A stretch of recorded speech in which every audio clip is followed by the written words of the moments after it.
Assalamualaikum warahmatullahi wabarakatuh. Kami dari kelompok 4, Sistem Informasi Akuntansi, akan menjelaskan dan mempresentasikan tentang analisis sistem informasi pemasaran online pada Apotek K24. Perkenalkan, kelompok kami yang berjumlah 3 orang. Pertama, dengan saya sendiri, Hafiz Yuda Arianto dengan NIM 632100524. Kemudian ada Cicah Wayuni dengan NIM 632100562. Kemudian ada Kansa Nurul Aini AM dengan NIM 632100692. Kemudian ada ruang lingkup. Dalam menyusun laporan ini, penulis membatasi ruang lingkup pada sistem penjualan pada Apotek K24. Dalam penyusunan laporan ini, penulis hanya memfokuskan pada pembahasan masalah yaitu data barang, penjualan, pesanan, data konsumen, data akun barang, pembayaran secara tunai. Sejarah berdirinya Apotek K24. Dahulu ada salah seorang dokter umum puskesmas Gondokusuman II, Yogyakarta yang bernama Dr. Gideon Hartono menceritakan pengalamannya pada saat bertugas pada malam hari. Dr. Gideon kesulitan mendapatkan obat-obatan yang dibutuhkan pasien karena susahnya apotek yang buka pada tengah malam. Ada beberapa apotek yang buka akan tetapi harga yang diberikan terhadap obat tersebut sudah berbeda dengan harga pada siang hari. Kemudian, Dr. Gideon berinisiatif mendirikan atau membuka Apotek K24 yang merupakan singkatan dari komplit 24 jam dengan 5 jaminan pasti, yaitu komplit selama 24 jam. Pagi, siang, malam, libur, harga sama. Hanya menjual obat asli, layanan konsultasi apoteker gratis, dan layanan antar. Pada tahun 2005, Dr. Gideon memutuskan untuk mewaralabakan apoteknya dan membuka cabang pertamanya di Semarang. Sekarang, apotek ini telah berkembang pesat di berbagai provinsi yang ada di Indonesia, bahkan sampai di luar negeri. Kurang lebih, jumlah gerai apotek tersebut mencapai 670 gerai dan salah satu gerai yang diwaralabakan adalah Apotek K24 yang terletak di Jalan Pekapuran Raya nomor 1C Tapos, Depok. Struktur organisasi Apotek K24 ada pusat dan toko. Pusat sebagai gambar berikut ini, dan toko yaitu apoteker mengelola apotek, lalu apoteker pendamping, kemudian ada keuangan AA bagian umum. Di keuangan yaitu ada kasir. Proses bisnis sistem berjalan. Menurut hasil riset yang telah dilakukan, Apotek K24 sudah menggunakan sistem yang terkomputerisasi dalam proses penjualan. Adapun analisis prosedur sistem yang telah berjalan pada Apotek K24 yaitu 1. Proses penjualan barang. Pada proses ini, customer melakukan order melalui aplikasi K24 Klik dan secara otomatis sistem aplikasi mencarikan driver untuk mengambil pesanan pada Apotek K24. Kemudian, driver melakukan konfirmasi pesanan pada bagian penjualan dan bagian penjualan mengkonfirmasi pembayaran pada sistem.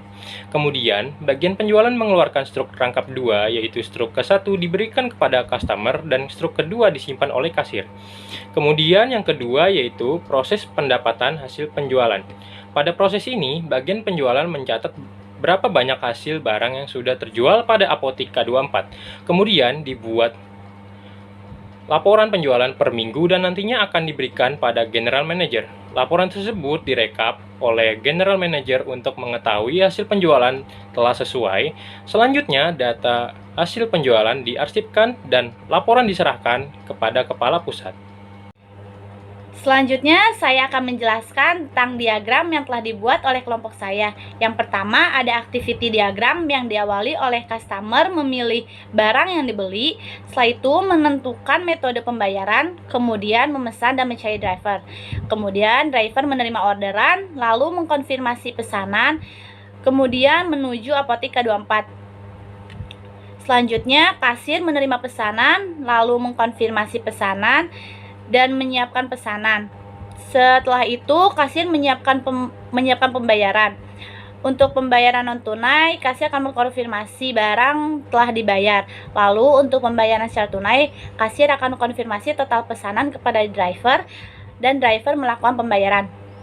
Setelah itu, kasir mengeluarkan struk 2 rangkap. Untuk rangkap yang pertama, kasir akan menyerahkan kepada driver menerima barang dan struk. Kemudian pesanan diantar. Setelah itu menyerahkan pesanan kepada customer. Untuk pembayaran non tunai, customer akan menerima pesanan dan struk. Kemudian untuk pembayaran secara tunai, customer akan menerima pesanan lalu membayar pesanan. Setelah itu driver menerima uang. Untuk struk yang kedua, kasir membuat laporan penjualan lalu menyerahkan laporan penjualan, kemudian general manager akan menerima laporan keuangan. Dan yang kedua ada use case diagram pelanggan dan use case diagram admin. Untuk use case diagram pelanggan diawali dengan customer, kemudian login, setelah itu melihat informasi obat, selanjutnya membeli obat lalu menyiapkan resep. Setelah kemudian menerima obat, setelah itu menerima struk dan melakukan pembayaran. Untuk use case diagram yang admin diawali dengan staff, kemudian login, lalu input informasi obat, setelah itu cek informasi obat, kemudian cek resep. Dan yang ketiga ada use case diagram kurir dan laporan. Untuk use case diagram kurir diawali dengan customer, kemudian input username dan password, setelah itu menerima pesanan, kemudian login, lalu input kode pesanan, kemudian login. Selanjutnya use case diagram laporan yang diawali oleh admin yang membuat data master dan laporan. Data master digunakan untuk mengelola data barang, mengelola data customer, dan mengelola data akun.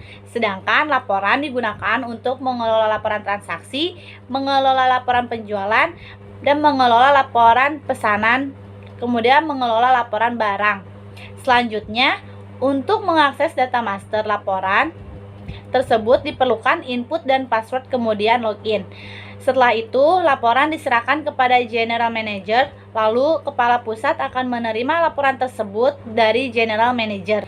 Spesifikasi dokumen masukan yang terdiri dari dua. Yang pertama, nama dokumen, faktur penerimaan barang, fungsi penerimaan barang, sumber dari gudang, tujuannya yaitu untuk Apotika 24, medianya kertas, jumlahnya 2 rangkap, frekuensi setiap persediaan barang berkurang, bentuk lampiran. Yang kedua, nama dokumen, struk penjualan, fungsinya bukti penjualan barang, sumbernya yaitu dari kasir, tujuannya untuk customer, medianya dari kertas, jumlahnya 1 rangkap, frekuensi setiap ada penjualan barang, bentuk lampiran. Selanjutnya, spesifikasi dokumen keluaran. Nama dokumen, memoretur, fungsinya sebagai pengembalian barang, sumbernya yaitu dari kasir, tujuannya untuk gudang, media komputer, frekuensi setiap ada barang cacat, bentuk yaitu digital. Selanjutnya yaitu spesifikasi hardware dan juga software. Yang dibutuhkan yang pertama itu ada sistem. Sistemnya sendiri ini menggunakan Windows 10 Pro dengan 64 bit dan prosesornya menggunakan Intel Core i3 7100. Kemudian RAM-nya itu sebesar 4 GB, harddisknya itu 128 GB, dan monitornya menggunakan berukuran 22 LED. Dan keyboardnya sendiri itu 104K, printernya menggunakan Epson L350, mouse-nya menggunakan mouse yang standar, dan softwarenya itu membutuhkan beberapa aplikasi. Yang pertama ada aplikasi programming, yaitu Oxsoft yang bernama Oxsoft. Selanjutnya bahasa script programmingnya yaitu menggunakan Java, dan web servernya menggunakan K24 Click. Dan untuk DMBS sendiri menggunakan MySQL. Selanjutnya adalah permasalahan pokok. Permasalahan pokok yang terjadi di sini ada dua, yaitu yang pertama, dalam proses perhitungan penjualan barang yang dilakukan oleh kasir, sering terjadi selisih antara data dalam komputer dengan data yang ada pada bukti fisik. Dan yang kedua itu adalah ada beberapa dokumen seperti faktur penerimaan barang. Apotika 24 cabang Depok ini masih menggunakan media kertas sehingga mudah terjadi kerusakan dan kemungkinan hilang. Untuk pemecahan masalahnya sendiri yaitu ada dua. Yang pertama, karyawan perlu melakukan pemeriksaan kembali pada setiap kinerja yang dilakukan agar tidak terjadi kesalahan yang dapat merugikan perusahaan maupun karyawan. Untuk pemecahan masalah yang kedua, yaitu melakukan perubahan terhadap bentuk faktur penerimaan barang yang semula masih berbentuk kertas menjadi bentuk digital untuk meminimalisir adanya kerusakan atau kehilangan data. Karena hal ini sangat berpengaruh dalam pelaporan yang nantinya akan diserahkan kepada General Manager.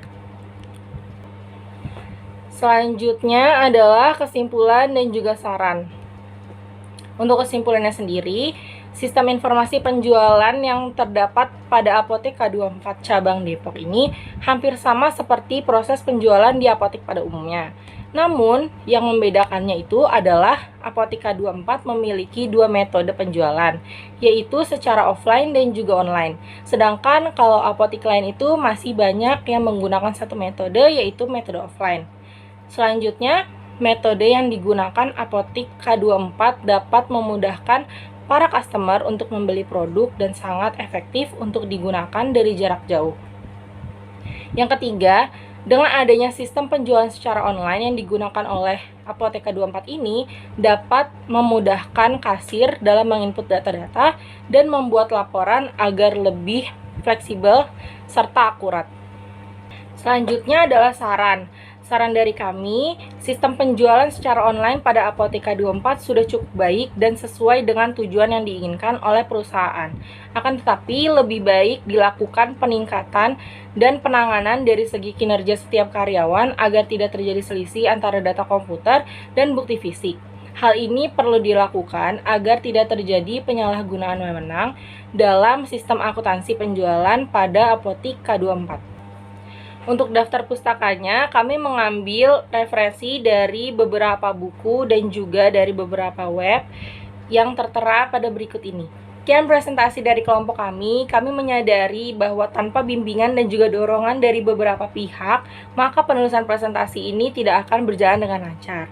Oleh karena itu, pada kesempatan ini, izinkan kami untuk menyampaikan ucapan terima kasih setulus-tulusnya kepada Rektor Universitas Bina Sarana Informatika, Wakil Rektor 1 Bidang Akademik Universitas Bina Sarana Informatika, Ketua Program Studi Akuntansi, dan Ibu Erni Ermawati Mkom selaku dosen mata kuliah Sistem Informasi Akuntansi.